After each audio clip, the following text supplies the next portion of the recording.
So అంటే ఇప్పుడు మీరన్నట్టు ఇప్పుడు ఈ జాయింట్ ఫ్యామిలీ అయినా ఈ రోజులలో జాయింట్ ఫ్యామిలీస్లలో అడ్జస్ట్ అవ్వలేకపోతున్నారు మోస్ట్ ఆఫ్ ద విమెన్. ఎందుకు మెయిన్ రీజన్ అంటే అత్త ఆడపడుచు అంటున్నారు. అసలు వీళ్ళ బిహేవియర్కి అంటే వీళ్ళిద్దరికి అంటే ఇప్పుడు ఈ అత్త సైడ్ వాళ్ళకను ఈ కోడలుగా వచ్చిన వాళ్ళు ఎవరైతే ఉన్నారో వాళ్ళ కంపాటబిలిటీ ఎందుకు డిఫరెన్స్ ఉంటుంది? కంపాటబిలిటీ ఎక్కడ స్టార్ట్ అవుతుందంటే ఇప్పుడు అత్తకి ఏం పని లేదనుకోండి, లేకుంటే ఇంపార్టెంట్ పని ఏం లేకుంటే కనపడేది ఇప్పుడు ఇన్ని సంవత్సరాలు ఆవిడ ఇల్లు కంట్రోల్ చేసింది, కరెక్టా లేదా?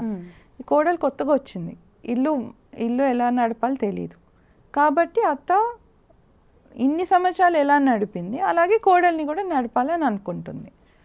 బట్ ఇదే కోడలు అత్తమ్మ డిసైడ్ చేసుకున్నారనుకోండి, చూడమ్మా నీకేం కావాలి, నువ్వేమనుకుంటావు, ఇవన్నీ పెళ్ళికి ముందు. పెళ్ళి తర్వాత అడ్జస్ట్మెంట్ వేరు, పెళ్ళికి ముందు అడ్జస్ట్మెంట్ వేరు.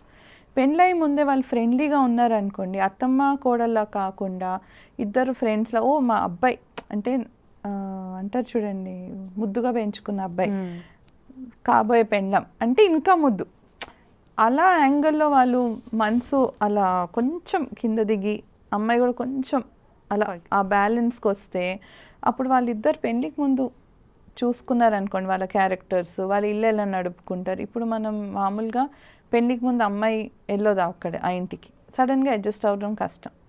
పెళ్ళికి ముందు అక్కడ వెళ్ళి చూసి ఎలా వాళ్ళ లైఫ్ స్టైల్ ఎలా ఉంటుంది అవన్నీ చూసుకుంటుంటే ఈ అత్తమ్మ కోడలు ప్రాబ్లమ్స్ చాలా అంటే చాలా తగ్గుతాయి. ఎందుకంటే నేను మీకు అన్నట్టు స్టార్టింగ్లో వాళ్ళకు కూడా ఎన్వైర్న్మెంట్ ఎలా ఉండే, వాళ్ళ అత్తమ్మ వాళ్ళని ఎలా